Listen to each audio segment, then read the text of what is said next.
ಈ ನ್ಯೂಸ್ ಟಿವಿಗೆ ಸ್ವಾಗತ. ನಾನು ಸ್ಮಿತಾ ಕಮಲ್. ಮೊದಲಿಗೆ ಹೆಡ್ಲೈನ್ಸ್. ಚಿಕ್ಕಬಳ್ಳಾಪುರದಲ್ಲಿ ಹೆಜ್ಜೆ ಹೆಜ್ಜೆಗೂ ಮೃತ್ಯು ಪಾಶ. ಬಾಯಿ ತೆರೆದ ವಿದ್ಯುತ್ ಬಾಕ್ಸ್ಗಳು, ಫುಟ್ಪಾತ್ನಲ್ಲೇ ನೇತಾಡುತ್ತಿವೆ ಲೈವ್ ವೈರ್ಗಳು. ಕನ್ನಡ ಉಪನ್ಯಾಸಕಿಗೆ ವಿಚ್ಛೇದನನೊಂದಿಗೆ ಸರಸ ಸಲ್ಲಾಪ. ಕಾರಿನಲ್ಲಿ ಪ್ರಿಯತಮಗೆ ಬೆಂಕಿ ಇಟ್ಟು ಆತ್ಮಹತ್ಯೆಗೆ ಶರಣಾದ ಪ್ರಿಯಕರ. ಮಹಿಳಾ ಮೀಸಲಾತಿ ಮಸೂದೆ ಕೇಂದ್ರದ ಕಣ್ಣೊರೆಸುವ ತಂತ್ರ. ಕ್ಷೇತ್ರ ಮರು ವಿಂಗಡಣೆ ಎಂಬ ಷರತ್ತುಗಳೇ ಮಹಿಳೆಯರ ಪಾಲಿಗೆ ಮಾರಕ. ಶಾಸಕಿ ರೂಪಕಲಾ ಶಶಿಧರ್ ಕಿಡಿ.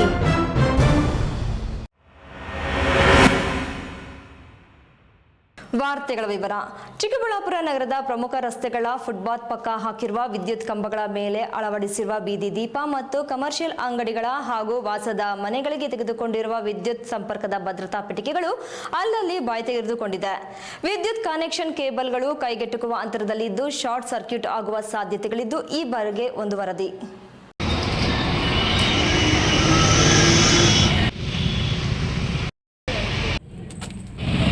ಚಿಕ್ಕಬಳ್ಳಾಪುರ ನಗರದ ಪ್ರಮುಖ ರಸ್ತೆ ಹಾಗೂ ಸಬ್ ರಸ್ತೆಗಳ ಅಕ್ಕಪಕ್ಕದಲ್ಲಿ ನೆಟ್ಟಿರುವ ವಿದ್ಯುತ್ ಕಂಬಗಳಿಂದ ಸಾರ್ವಜನಿಕರ ಬೀದಿ ದೀಪಗಳು ಹಾಗೂ ವಾಸದ ಮನೆಗಳು, ಖಾಸಗಿ ಅಂಗಡಿ ಮುಂಗಟ್ಟುಗಳಿಗೆ ಎಳೆದುಕೊಂಡಿರುವ ಕೇಬಲ್ಗಳು, ಸಂಪರ್ಕಕ್ಕೆ ಹಾಕಿರುವ ರಕ್ಷಣಾ ಪೆಟ್ಟಿಗೆಗಳನ್ನು ಸರಿಯಾಗಿ ಮುಚ್ಚದೆ ಅವುಗಳಿಗೆ ಟೇಪ್ ಹಾಕದೆ ಹಾಗೆಯೇ ಬಿಟ್ಟಿದ್ದಾರೆ.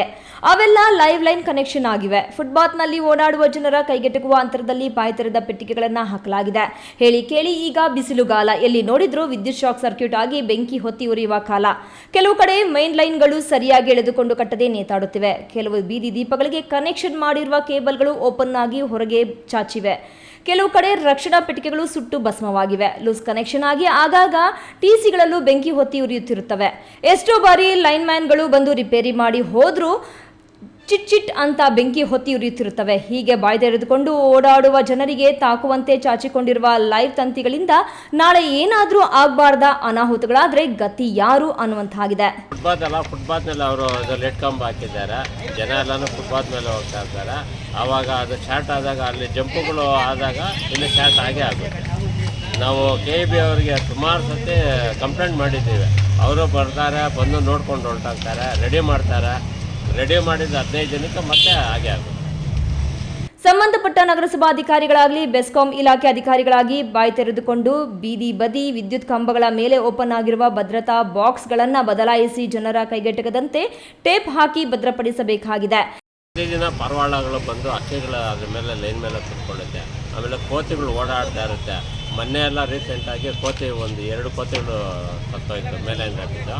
ಪಾರಿವಾಳಗಳು ಡೈಲಿ ಪ್ರತಿ ದಿನಕ್ಕೆ ಒಂದಾದರೂ ಹೊರಟೋಗುತ್ತೆ. ಅದೇ ಶಾರ್ಟ್ ಆಗುತ್ತಲ್ಲ, ಆ ಲೈನ್ ಮೇಲೆ ಹೋಗ್ಬಿಟ್ಟು ಅವಾಗ ಕೂತ್ಕೊಳ್ಳುತ್ತೆ.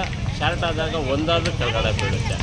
ಕೆಲವು ಕಡೆ ರಸ್ತೆ ರಿಪೇರಿ ಕಂಬ ಬದಲಾವಣೆಗೆ ಅಂತ ಕಟ್ ಮಾಡಿ ಬಿಟ್ಟ ವೈರ್ಗಳನ್ನು ಸರಿಪಡಿಸದೆ ನಿರ್ಲಕ್ಷ್ಯ ವಹಿಸಿದ್ದು ಅವುಗಳನ್ನು ಸರಿಪಡಿಸಿ ಸಾರ್ವಜನಿಕರಿಗೆ ಆಗುತ್ತಿರುವ ಅನಾನುಕೂಲವನ್ನು, ಅಪಾಯಕಾರಿ ಸಿಚುವೇಶನ್ನ ಸರಿಪಡಿಸುವರೇ ಕಾದು ನೋಡಬೇಕಿದೆ. KS ನಾರಾಯಣಸ್ವಾಮಿ, ಈ ನ್ಯೂಸ್ ಟಿವಿ, ಚಿಕ್ಕಬಳ್ಳಾಪುರ.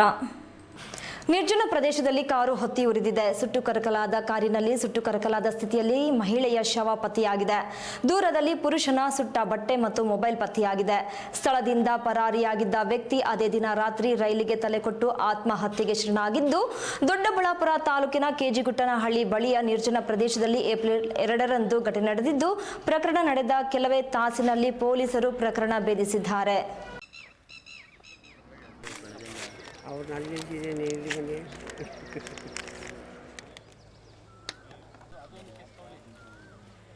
ಅಂದಹಾಗೆ ಇಲ್ಲಿ ಸುಟ್ಟು ಕರಕಲಾದ ಸ್ಥಿತಿಯಲ್ಲಿ ಸಿಕ್ಕ ಮಹಿಳೆ ಸರೋಜಾ. ವೃತ್ತಿಯಲ್ಲಿ ಅತಿಥಿ ಕನ್ನಡ ಉಪನ್ಯಾಸಕಿಯಾಗಿ ದೇವನಹಳ್ಳಿಯ PU ಕಾಲೇಜಿನಲ್ಲಿ ಕೆಲಸ ಮಾಡುತ್ತಿದ್ಲು. ದೇವನಹಳ್ಳಿಯಲ್ಲಿ ವಾಸವಾಗಿರುವ ಸರೋಜಾಗೆ ಮದುವೆಯಾಗಿ ಒಬ್ಬ ಮಗನಿದ್ದಾನೆ. ಗಂಡ ಏರ್ಪೋರ್ಟ್ನಲ್ಲಿ ಕೆಲಸ ಮಾಡುತ್ತಿದ್ದ.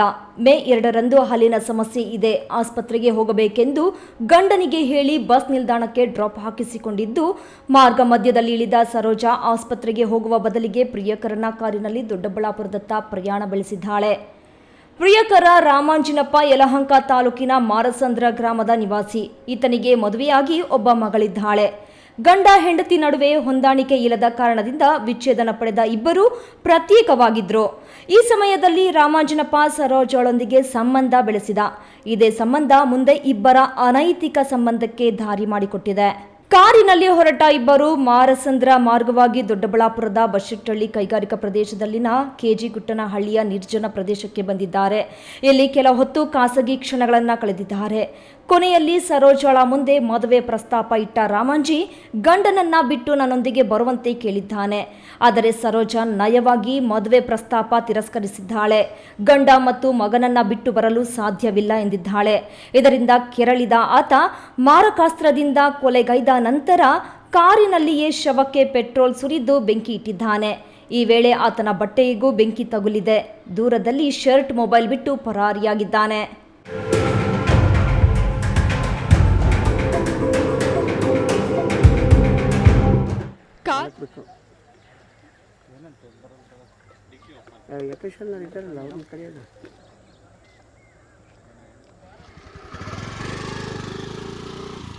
ಅಂದಹಾಗೆ ಕಾರು ಪಕ್ಕದ ಮನೆಯ ಸುರೇಶ್ ಎಂಬುವವರಿಗೆ ಸೇರಿದ್ದು. ಆರೋಗ್ಯ ಸರಿ ಇಲ್ಲ, ಆಸ್ಪತ್ರೆಗೆ ಹೋಗಬೇಕೆಂದು ಕಾರನ್ನ ತೆಗೆದುಕೊಂಡು ಬಂದಿದ್ದ ರಾಮಂಜನಪ್ಪ ಕಾರಿಗೆ ಬೆಂಕಿ ಬಿದ್ದ ತಕ್ಷಣವೇ ಕಾರು ಮಾಲೀಕ ಸುರೇಶ್ ಮೊಬೈಲ್ಗೆ ಬೆಂಕಿ ಅವಘಡದಲ್ಲಿ ಕಾರು ಸುಟ್ಟು ಹೋಗಿದೆ ಎಂಬ ಸಂದೇಶ ಬಂದಿದೆ. ಸ್ಥಳಕ್ಕೆ ಬಂದ ಸುರೇಶ್ ಪರಿಶೀಲನೆ ಮಾಡಿದಾಗ ಸುಟ್ಟು ಕರಕಲಾದ ಸ್ಥಿತಿಯಲ್ಲಿ ಕಾರು ಇದ್ದು ಕಾರಿನಲ್ಲಿ ಮಹಿಳೆ ಶವ ಪತ್ತೆಯಾಗಿದೆ. ಸುರೇಶ್ ತನ್ನ ಕಾರು ದುರುಪಯೋಗಪಡಿಸಿಕೊಂಡಿರುವ ಬಗ್ಗೆ ಪ್ರಕರಣ ದಾಖಲು ಮಾಡಿದ್ದಾರೆ. ಅಲ್ಲಿ ಬಟ್ಟೆ, ಶರ್ಟು ಮತ್ತೆ ಮೊಬೈಲ್ ನ ಬಿಸಾಕ್ ಬಂದಿರ್ತಾನೆ. ನಾವು ಇಮಿಡಿಯೇಟ್ಲಿ ಅದನ್ನ ಟ್ರೇಸ್ ಮಾಡಿದಾಗ ಈ ಕುಂತು ಅಂತ ಗೊತ್ತಾಗ್ಬಿಡ್ತದೆ. ಅಷ್ಟೊತ್ತಿಗೆ ಮಾರಸಂದ್ರ ಮುನಿಯಪ್ಪನ ಮಗನಿಗೆ ಈ ಗ್ಲಾಂಜಾ ಕಾರು ಸುಟ್ಟೋಯ್ತಲ್ಲ, ಮೆಸೇಜ್ ಹೋಗ್ತದೆ, ನಿನ್ನ ವೆಹಿಕಲ್ ಗೆ ಫೈರ್ ಆಕ್ಸಿಡೆಂಟ್ ಆಗಿದೆ ಅಂತ. ಲೊಕೇಶನ್ ಶೇರ್ ಆಗ್ಬಿಡ್ತದೆ. ಈಗ ಟೆಕ್ನಾಲಜಿ ಬಂದಿದೆ. ಕೂಡಲೇ ಆತ ಅಲ್ಲಿ ಬರ್ತಾನೆ, ಆತನೇ ಕಂಪ್ಲೇಂಟ್ ಕೊಡ್ತಾನೆ, ನನ್ನ ವಾಹನನ ನನ್ಗೆ ಬೇಕು ಅಂತ ಇವತ್ತು ಇದನ್ನ ತಗೊಂಡೋದ ಅಂತ. ಅದ್ರ ಮೇಲೆ ಆತದೇ ಒಂದು ಎಫ್ಐಆರ್ ತಗೊಂಡು ವಿಚಾರ ಮಾಡಕ್ ಶುರು ಮಾಡಿದಾಗ ಕಡೆಗೆ ಮೃತಳು ಸರೋಜಾ ಅಂತ, ಈಕೆ ಜೊತೆ 5 ವರ್ಷದ ಫ್ರೆಂಡ್ಶಿಪ್ ಇತ್ತು. ಸೊ ಆತ್ಮ ಪತ್ತೆಗೆ ನಾವು ಕ್ರಮ ತಗೊಂಡಾಗ ನಮ್ಗೆ ರಾತ್ರಿ ಮಿಡ್ ನೈಟ್ ಅಲ್ಲಿ ಗೊತ್ತಾಗ್ತದೆ, ಬಿಡದಿ ಹತ್ರ ರೈಲ್ವೆಗೆ ತಲೆ ಕೊಟ್ಟು ಸತ್ತೋಗಿರ್ತಾನೆ. ಇದೇ ವೇಳೆ ಪೊಲೀಸರು ರಾಮಾಂಜನಪ್ಪ ಬೆನ್ನತ್ತಿದ್ದು, ಈ ಸುದ್ದಿ ತಿಳಿದ ಆತ ಮಧ್ಯರಾತ್ರಿ ಸುಮಾರಿಗೆ ಬಿಡದಿ ಬಳಿ ರೈಲಿಗೆ ತಲೆಕೊಟ್ಟು ಆತ್ಮಹತ್ಯೆಗೆ ಶರಣರಾಗಿದ್ದಾನೆ. ಸ್ಥಳದಲ್ಲಿ ವೋಟರ್ ಐಡಿ ಪತ್ತೆಯಾಗಿದ್ದು, ರೈಲ್ವೆ ಪೊಲೀಸರು ದೊಡ್ಡಬಳ್ಳಾಪುರ ಪೊಲೀಸರಿಗೆ ಮಾಹಿತಿ ನೀಡಿದ್ದಾರೆ. ಕೆಲವೇ ತಾಸಿನಲ್ಲಿ ಪ್ರಕರಣ ಭೇದಿಸಿದ ಪೊಲೀಸರಿಗೆ ಎಸ್ಪಿ ಚಂದ್ರಕಾಂತ್ ಶ್ಲಾಘಿಸಿದ್ದಾರೆ. ಗುರುಪ್ರಸಾದ್, ಈ ನ್ಯೂಸ್ ಟಿವಿ, ದೊಡ್ಡಬಳ್ಳಾಪುರ. ಕೇಂದ್ರದ ಬಿಜೆಪಿ ಸರ್ಕಾರವು ಜಾರಿಗೆ ತಂದಿದ್ದ 33% ಮಹಿಳಾ ಮೀಸಲಾತಿ ಮಸೂದೆಯು ಮಹಿಳೆಯರ ಕಣ್ಣೊರೆಸುವ ತಂತ್ರವಾಗಿದ್ದು, ಅದರ ಹಿಂದೆ ಅನೇಕ ಗಂಭೀರ ಲೋಪದೋಷಗಳಿವೆ ಎಂದು ಕೆಜಿಎಫ್ ಶಾಸಕಿ ರೂಪಕಲಾ ಶಶಿಧರ್ ಅವರು ತೀವ್ರವಾಗಿ ಟೀಕಿಸಿದ್ದಾರೆ. ಎಲ್ಲ ಹಂತದಲ್ಲೂ ಕೂಡ 1 ತಿಂಗಳ ಒಳಗಡೆನೆ ಅದರ ಬಗ್ಗೆ ವಿಚಾರ ವೇದಿಕೆ ಅಂತ ಮಾಡಬೇಕು ಅನ್ನುವಂಥದ್ದನ್ನ ಒಂದು ಆಲೋಚನೆ ಆಗಿತ್ತು. ಕೋಲಾರದ ಪತ್ರಕರ್ತರ ಭವನದಲ್ಲಿ ನಡೆದ ಸುದ್ದಿಗೋಷ್ಠಿಯಲ್ಲಿ ಶಾಸಕಿ ರೂಪಕಲಾ ಶಶಿಧರ್ ಮಾತನಾಡಿ, ಮಹಿಳೆಯರಿಗೆ ಸಬಲೀಕರಣ ಮತ್ತು ಸಮಾನ ಅವಕಾಶಗಳನ್ನು ನೀಡುವ ವಿಚಾರದಲ್ಲಿ ಬಿಜೆಪಿ ಸರ್ಕಾರವು ಸಂಪೂರ್ಣವಾಗಿ ವಿಫಲವಾಗಿದೆ ಎಂದು ಕಿಡಿಕಾರಿದ ಅವರು, ಕೇಂದ್ರ ಸರ್ಕಾರ ಮಂಡಿಸಿರುವ ಮಹಿಳಾ ಮೀಸಲಾತಿ ಮಸೂದೆಯು ಅವೈಜ್ಞಾನಿಕವಾಗಿದ್ದು, ಜನಗಣತಿ ಮತ್ತು ಕ್ಷೇತ್ರ ಮರುವಿಂಗಡಣೆಯ ನಂತರವಷ್ಟೇ ಇದು ಜಾರಿಗೆ ಬರುತ್ತದೆ ಎಂಬ ಷರತ್ತು ವಿಧಿಸುವ ಮೂಲಕ ಮಹಿಳೆಯರಿಗೆ ತಕ್ಷಣಕ್ಕೆ ಸಿಗಬೇಕಾದ ಹಕ್ಕನ್ನು ವಂಚಿಸಲಾಗಿದೆ ಎಂದು ಅವರು ಆರೋಪಿಸಿದರು. ಈ ಮಸೂದೆಯ ಹಿಂದೆ ಸರ್ಕಾರದ ಹಿಡನ್ ಅಜೆಂಡಾ ಅಡಗಿದೆ ಎಂದು ಅವರು ದೂರಿದ್ರು. ಆಮೇಲೆ ನೀವು ಕಾಂಗ್ರೆಸ್ ಪಕ್ಷ ವಿಫಲ ಅಂತ ಹೇಳ್ತಿರಲ್ಲ, ನಾವು ಕೆಲವೊಂದು ಯೋಜನೆಗಳನ್ನ ಮಹಿಳೆಯರಿಗೆ ತಂದಿದ್ದೀವಿ.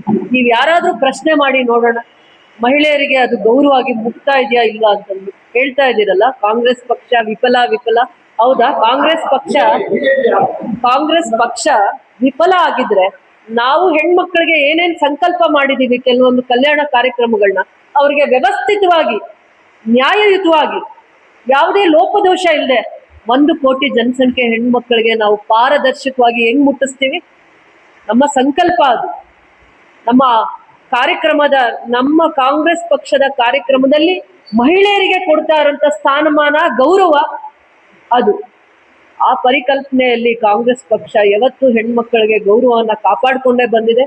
ಇನ್ನು ಮಹಿಳೆಯರ ಅಭಿವೃದ್ಧಿಗೆ ಕಾಂಗ್ರೆಸ್ ಪಕ್ಷದ ಕೊಡುಗೆಯನ್ನು ಸ್ಮರಿಸಿದ ಶಾಸಕರು, ಇಂದಿರಾ ಗಾಂಧಿಯವರಂತಹ ನಾಯಕಿಯರು ದೇಶದ ಅತ್ಯುನ್ನತ ಸ್ಥಾನಕ್ಕೇರಲು ಕಾಂಗ್ರೆಸ್ ಪಕ್ಷದ ಪ್ರೋತ್ಸಾಹವೇ ಕಾರಣ.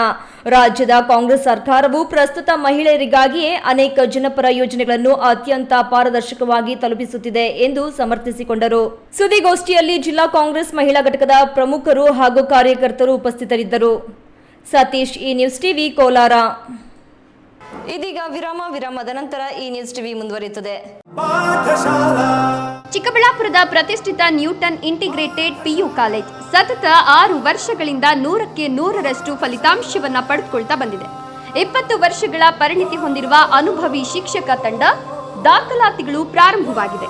ಸೈನ್ಸ್, ಪಿಸಿಎಂಬಿ, ಪಿಸಿಎಂಸಿ, ಕಾಮರ್ಸ್, ಇವಿಎಸಿ ಪ್ರತಿದಿನ ಸಂಜೆ 5ರಿಂದ 7ರವರೆಗೆ ನಿರಂತರ 8 ತಿಂಗಳ ಕಾಲ ಜೆಇಇ, ನೀಟ್ ಮತ್ತು ಕೆಸಿಇಟಿಗೆ ವಿಶೇಷ ತರಗತಿಗಳನ್ನು ನಡೆಸಲಾಗುವುದು. ಪ್ರತಿ ವಾರ ಮೈಕ್ರೋ ಶೆಡ್ಯೂಲ್ ಪ್ರಕಾರ ಪರೀಕ್ಷೆ ನಡೆಸಲಾಗುವುದು. ಜಿಲ್ಲೆಗೆ ಪ್ರಥಮ ಸ್ಥಾನವನ್ನು ಪಡೆದುಕೊಂಡಿರುವ ಏಕೈಕ ಸಂಸ್ಥೆ, ನೀಟ್ನಲ್ಲಿ ಉತ್ತಮ ಫಲಿತಾಂಶ ಪಡೆದು ಯಶಾ ಎಸ್ಎಲ್ ಮತ್ತು ವೈಶಾಲಿ ಜೆ ಸರ್ಕಾರಿ ವೈದ್ಯಕೀಯ ಸೀಟು ಪಡೆದುಕೊಂಡಿದ್ದಾರೆ. ಅತಿ ಕಡಿಮೆ ಶುಲ್ಕ, ಗುಣಮಟ್ಟದ ಶಿಕ್ಷಣ ನೀಡೋದು ನಮ್ಮ ಸಂಸ್ಥೆಯ ಧ್ಯೇಯ. ಎಂದೇ ನಿಮ್ಮ ಮಕ್ಕಳನ್ನ ಸೇರಿಸಿ. ಖ್ಯಾತ ಶಸ್ತ್ರಚಿಕಿತ್ಸಾ ತಜ್ಞ ಡಾಕ್ಟರ್ ಪ್ರಶಾಂತ್ ಮೂರ್ತಿ ಸಾರಥ್ಯದಲ್ಲಿ ಆರಂಭಗೊಂಡಿದೆ ಅತ್ಯಾಧುನಿಕ ಸೌಲಭ್ಯಗಳನ್ನು ಒಳಗೊಂಡ ದಿನದ 24 ಗಂಟೆಗಳ ಕಾಲ ಕಾರ್ಯನಿರ್ವಹಿಸುತ್ತಿರುವ ಅಭಯ ಆಸ್ಪತ್ರೆಯಲ್ಲಿ ಎಲ್ಲಾ ರೀತಿಯ ಚಿಕಿತ್ಸೆಗಳು ಲಭ್ಯ. ಗುಣಮಟ್ಟದ ಆರೋಗ್ಯ ಸೇವೆಯನ್ನು ಕೈಗೆಟುಕುವ ದರದಲ್ಲಿ ಒದಗಿಸುವುದು ನಮ್ಮ ಧ್ಯೇಯ. ಚಿಕ್ಕಬಳ್ಳಾಪುರ ಜಿಲ್ಲೆಯಲ್ಲಿ ಆರಂಭಗೊಂಡಿರುವ ಈ ಆಸ್ಪತ್ರೆಯಲ್ಲಿ ಈ ಕೆಳಕಂಡ ಚಿಕಿತ್ಸೆಗಳು ಲಭ್ಯ: ತುರ್ತು ಸೇವೆ, ಜನರಲ್ ಮೆಡಿಸಿನ್, ಜನರಲ್ ಸರ್ಜರಿ, ಮಕ್ಕಳ ತಜ್ಞ ವೈದ್ಯರ ಸೇವೆ, ಎಂಡೋಸ್ಕೋಪಿ, ಮೂಳೆ ರೋಗ ತಜ್ಞರ ಸೇವೆ, ಸ್ತ್ರೀರೋಗ ತಜ್ಞರ ಸೇವೆ, gastro enterology, CT scanning, ultrasound ಹಾಗೂ ಪ್ರಯೋಗಾಲಯ ಸೇವೆಗಳು ಲಭ್ಯವಿದೆ. Looking for the perfect place for your child's bright future? Welcome to Dolphins Group of Educational Institutions, where excellence begins from the very first step. Our new Montessori program designed to nurture young minds with care and creativity. With experienced faculty, safe and reliable transport facilities, and separate secure hostel accommodation, we ensure comfort, safety, and quality education at every stage. From foundational learning to higher education, we build confidence, character, and success. Dolphins Group of Educational Institutions, empowering young minds. Admissions open now. ವಿರಾಮದ ನಂತರ ಈ news ಟಿವಿಗೆ ಸ್ವಾಗತ. ಗೌರಿಬಿದನೂರು ನಗರದ ಜನತೆಗೆ ಸುಸಜ್ಜಿತ ನೀರು ಸರಬರಾಜು ಮಾಡುವ ಉದ್ದೇಶದಿಂದ ನಗರಸಭೆ ವ್ಯಾಪ್ತಿಯಲ್ಲಿ ಶಿಥಿಲವಾದ 2 ನೀರಿನ ಟ್ಯಾಂಕರ್ಗಳನ್ನು ಕೆಡವಿ 2.90 ಕೋಟಿ ವೆಚ್ಚದಲ್ಲಿ ಹೊಸ ನೀರಿನ ಟ್ಯಾಂಕ್ ನಿರ್ಮಾಣಕ್ಕೆ ನಗರಸಭೆ ಕಚೇರಿ ಹಿಂಭಾಗದಲ್ಲಿ ಬುಧವಾರರಂದು ಶಾಸಕ ಕೆಎಚ್ ಪುಟ್ಟಸ್ವಾಮಿ ಗೌಡ ಭೂಮಿ ಪೂಜೆ ನೆರವೇರಿಸಿದರು.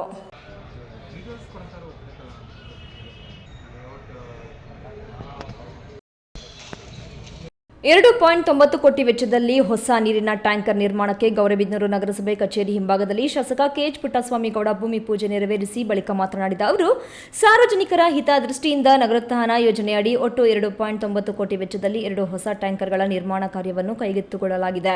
ಮುಂದಿನ ದಿನಗಳಲ್ಲಿ ಎತ್ತಿನಹೊಳೆ ಯೋಜನೆಯ ನೀರು ನಗರಕ್ಕೆ ಬಂದಾಗ ಆ ನೀರನ್ನು ಸಂಗ್ರಹಿಸಿ ಪ್ರತಿ ಮನೆಗಳಿಗೆ ಸಮರ್ಪಕವಾಗಿ ವಿತರಿಸಲು 5 ರಿಂದ 10 ಲಕ್ಷ ಲೀಟರ್ ಸಾಮರ್ಥ್ಯದ ಟ್ಯಾಂಕರ್ಗಳು ಅತ್ಯಂತ ಅವಶ್ಯಕವಾಗಿವೆ. ಶಾಶ್ವತ ಕುಡಿಯುವ ನೀರಿನ ವ್ಯವಸ್ಥೆ ಕಲ್ಪಿಸಲು ಪ್ರಾಮಾಣಿಕ ಪ್ರಯತ್ನ ಮಾಡಲಾಗುತ್ತಿದೆ ಎಂದು ಭರವಸೆ ನೀಡಿದರು.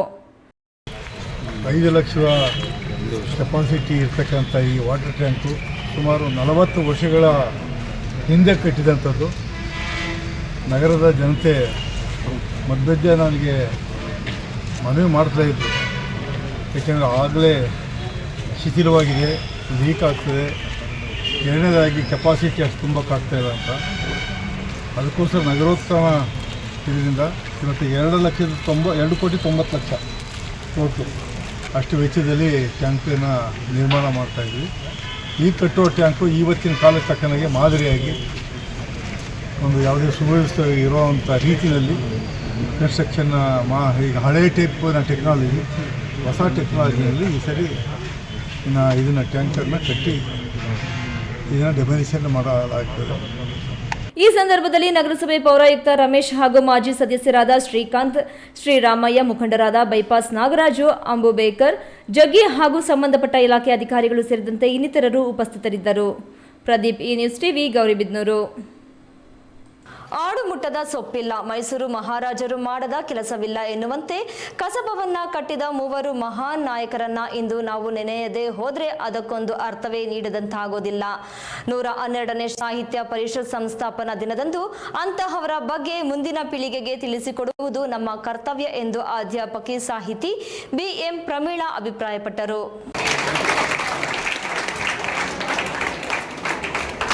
ಚಿಕ್ಕಬಳ್ಳಾಪುರ ನಗರದ ಗೋಲ್ಡನ್ ಗ್ಲಿಮ್ ಪಿಯು ಕಾಲೇಜಿನಲ್ಲಿ ಕನ್ನಡ ಸಾಹಿತ್ಯ ಪರಿಷತ್ ತಾಲೂಕು ಸಮಿತಿಯಿಂದ ಹಮ್ಮಿಕೊಂಡಿದ್ದ ಕನ್ನಡ ಸಾಹಿತ್ಯ ಪರಿಷತ್ ಸಂಸ್ಥಾಪನಾ ದಿನಾಚರಣೆ ಹಮ್ಮಿಕೊಳ್ಳಲಾಗಿತ್ತು. ಮುಖ್ಯ ಅತಿಥಿಯಾಗಿ ಭಾಗವಹಿಸಿದ ಬಾಗೇಪಲ್ಲಿ ಉಪನ್ಯಾಸಕಿ ಸಾಹಿತಿ ಬಿಎಂ ಪ್ರಮೀಳಾ ಮಾತನಾಡಿ, ರಾಜ್ಯದಲ್ಲಿ ಇದುವರೆಗೂ 87 ಸಾಹಿತ್ಯ ಸಮ್ಮೇಳನಗಳು ನಡೆದಿವೆ. 88ನೇ ಸಮ್ಮೇಳನ ಬಳ್ಳಾರಿ ಜಿಲ್ಲೆಯಲ್ಲಿ ನಿಗದಿಯಾಗಿದ್ದರೂ ಕಾರಣಾಂತರಗಳಿಂದ ಇನ್ನೂ ನಡೆದಿಲ್ಲ. ಇನ್ನು ಸಾಹಿತ್ಯ ಪರಿಷತ್ ರಾಜ್ಯದಲ್ಲಿ ಸ್ಥಾಪನೆಗೆ ಕಾರಣರಾದ ಮೈಸೂರು ನಾಲ್ವಡಿ ಕೃಷ್ಣರಾಜ ಒಡೆಯರ್ ಬೆಂಗಳೂರು ನಗರ ಉದ್ಯಾನವನಗಳ ನಗರ ಎಂದು ಕರೆಸಿಕೊಳ್ಳಲು ಕಾರಣಕರ್ತರಾಗಿದ್ದಾರೆ. ಇದು ಸಾಹಿತ್ಯ ಪರಿಷತ್ ಸಂಸ್ಥಾಪನಾ ದಿನದಂದು ಅವರನ್ನ ನೆನೆಯುವ ಭಾಗ್ಯ ನನಗೆ ದಕ್ಕಿರುವುದು ನನ್ನ ಭಾಗ್ಯ ಎಂದರು. ಇಂದು ನಾವು ಬೆಂಗಳೂರನ್ನ ಉದ್ಯಾನ ನಗರಿ ಅಂತ ಕರೀತಾ ಇದ್ದೀವಿ. ಆ ಉದ್ಯಾನ ನಗರಿ ಅಂತ ಹೆಸರು ಬರಕ್ಕೆ ಕೂಡ ನಾಲ್ವಡಿ ಕೃಷ್ಣರಾಜ ಒಡೆಯರ್ ಮತ್ತೆ ಸರ್ ಮಿರ್ಜಾ ಇಸ್ಮಾಯಿಲ್ ಅವರು ಕಾರಣರಾಗಿದ್ದಾರೆ. ಈ ಸಂಸ್ಥೆ ಸ್ಥಾಪನೆ ಆದಾಗಿಂದ ಪ್ರತಿ ವರ್ಷವೂ ಸಹ ಕನ್ನಡ ಸಾಹಿತ್ಯ ಸಮ್ಮೇಳನಗಳನ್ನ ನಡೆಸಿಕೊಂಡು ಬರ್ತಾ ಇದೆ. 1915ರಲ್ಲಿ ಬೆಂಗಳೂರು, 1916ರಲ್ಲಿ ಮೈಸೂರು, 1917ರಲ್ಲಿ ಧಾರವಾಡ, ಈ ರೀತಿಯಾಗಿ ಇಲ್ಲಿವರೆಗೂ ಸುಮಾರು 87 ಕನ್ನಡ ಸಾಹಿತ್ಯ ಸಮ್ಮೇಳನಗಳು ನಡೆದಿದ್ದಾವೆ.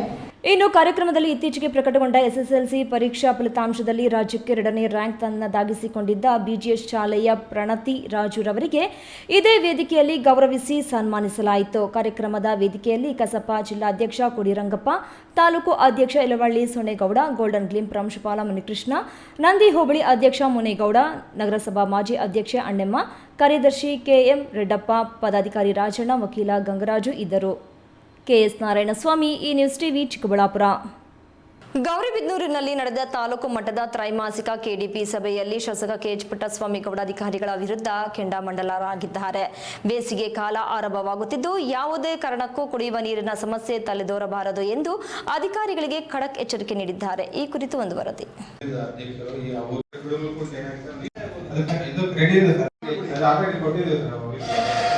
ಗೌರಿಬಿದನೂರು ತಾಲೂಕು ಪಂಚಾಯಿತಿ ಆವರಣದಲ್ಲಿ ಬುಧವಾರ ಶಾಸಕ ಕೆಎಚ್ ಪುಟ್ಟಸ್ವಾಮಿಗೌಡರ ಅಧ್ಯಕ್ಷತೆಯಲ್ಲಿ ತ್ರೈಮಾಸಿಕ ಪ್ರಗತಿ ಪರಿಶೀಲನಾ ಸಭೆ ನಡೆಯಿತು. ಸಭೆಯ ಆರಂಭದಲ್ಲಿ ಗ್ರಾಮೀಣ ಕುಡಿಯುವ ನೀರು ಮತ್ತು ನೈರ್ಮಲ್ಯ ಇಲಾಖೆಯ ಅಧಿಕಾರಿಗಳನ್ನು ತರಾಟೆಗೆ ತೆಗೆದುಕೊಂಡ ಶಾಸಕರು ಗ್ರಾಮೀಣ ಭಾಗದ ಆರ್ಒ ಘಟಕಗಳ ದುರಸ್ತಿಯ ಬಗ್ಗೆ ಅಸಮಾಧಾನ ವ್ಯಕ್ತಪಡಿಸಿದರು. ಬೇಸಿಗೆಯಲ್ಲಿ ಜನರಿಗೆ ನೀರಿನ ತೊಂದರೆಯಾಗಬಾರದು. ಆರ್ಒ ಘಟಕಗಳು ಪದೇ ಪದೇ ದುರಸ್ತಿಗೆ ಬರುವುದು ನಿಲ್ಲಲಿ. ನಮ್ಮ ಕೆಎಚ್ಪಿ ಫೌಂಡೇಶನ್ ವತಿಯಿಂದ ಮಾಡಿದ ಘಟಕಗಳು ಸುಗಮವಾಗಿ ನಡೆಯುತ್ತಿವೆ. ಆದರೆ ಸರ್ಕಾರಿ ಘಟಕಗಳೇ ಕೇಕ್ ಕೆಡುತ್ತಿವೆ. ನಿರ್ಲಕ್ಷ್ಯ ತೋರುವ ಗುತ್ತಿಗೆದಾರರ ವಿರುದ್ಧ ಕಠಿಣ ಕ್ರಮ ಕೈಗೊಳ್ಳುವಂತೆ ಸೂಚಿಸಿದರು. ಬೋರಲ್ಲಿ ನೀರು ಬರ್ತಾ ಇದೆ. ಆ ಬೋರ್ಗೆ ಬಾಡಿಗೆ ಕೊಟ್ಬಿಟ್ಟು ಇವರ ನಗರಸಭೆ ಮತ್ತು ಪಂಚಾಯಿತಿ ವ್ಯವಸ್ಥೆ ವಶಕ್ಕೆ ತಗೊಂಡು ಅದರಿಂದ ನೀರು ಸರಬರಾಜು ಮಾಡೋದೊಂದು. ಅಕಸ್ಮಾತ್ ಇರುವಂಥ ಅಮೌಂಟಲ್ಲಿ ಹೊಸದಾಗಿ ಬೋರ್ ಕೊಡಿಸಿ ಇಮಿಡಿಯೇಟ್ ಕರೆಂಟ್ ಎಲೆಕ್ಟ್ರಿಸಿಟಿ ಕನೆಕ್ಷನ್ ತಗೊಂಡು ಇರೋ ಹಣಕಾಸಿನಲ್ಲಿ ಎಲ್ಲರೂ ನೀರು ಲಭ್ಯ ಇಲ್ಲ ಅನ್ನೋ ಇದರಲ್ಲಿ ಬೋರ್ ಕೊಡಿಸ್ಬಿಟ್ಟು ನೀರು ಕೊಡುವಂಥ ಒಂದು 2 ಪಾಯಿಂಟು.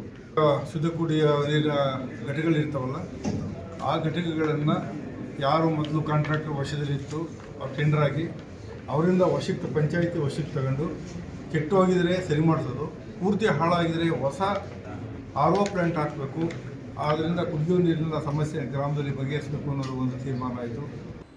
ಇನ್ನು ಬೆಸ್ಕಾಂ ಅಧಿಕಾರಿಗಳಿಗೂ ಸೂಚನೆ ನೀಡಿದ ಶಾಸಕರು ರೈತರಿಗೆ ಲೋಡ್ ಶೆಡ್ಡಿಂಗ್ ಕಾಟ ನೀಡದಂತೆ ಎಚ್ಚರಿಸಿದರು. ಪ್ರತ್ಯೇಕ ಟಿಸಿ ಅಳವಡಿಕೆಗೆ ಹಣ ಕೇಳುವ ಗುತ್ತಿಗೆದಾರರ ವಿರುದ್ಧ ಕ್ರಮ ಕೈಗೊಳ್ಳುವಂತೆ ಮತ್ತು ರೈತರಿಗೆ ಆದ್ಯತೆ ಮೇರೆಗೆ ಟಿಸಿ ನೀಡುವಂತೆ ಆದೇಶಿಸಿದರು. ಇನ್ನು ಸಭೆಯಲ್ಲಿ ಎಲ್ಲರ ಗಮನ ಸೆಳೆದದ್ದು ಅಬಕಾರಿ ಇಲಾಖೆಯ ವಿಚಾರ. ಕ್ಷೇತ್ರದಲ್ಲಿ ಮದ್ಯದ ಅಂಗಡಿಗಳ ಸಂಖ್ಯೆ ಹೆಚ್ಚುತ್ತಿರುವ ಬಗ್ಗೆ ಅಬಕಾರಿ ಇನ್ಸ್ಪೆಕ್ಟರ್ ಮಾಹಿತಿ ನೀಡುತ್ತಿದ್ದಂತೆ ಶಾಸಕರು ಗರಂ ಆದರು. ಕ್ಷೇತ್ರದಲ್ಲಿ ಈಗಾಗಲೇ ಮದ್ಯದ ಅಂಗಡಿಗಳು ಮಿತಿ ಮೀರಿವೆ.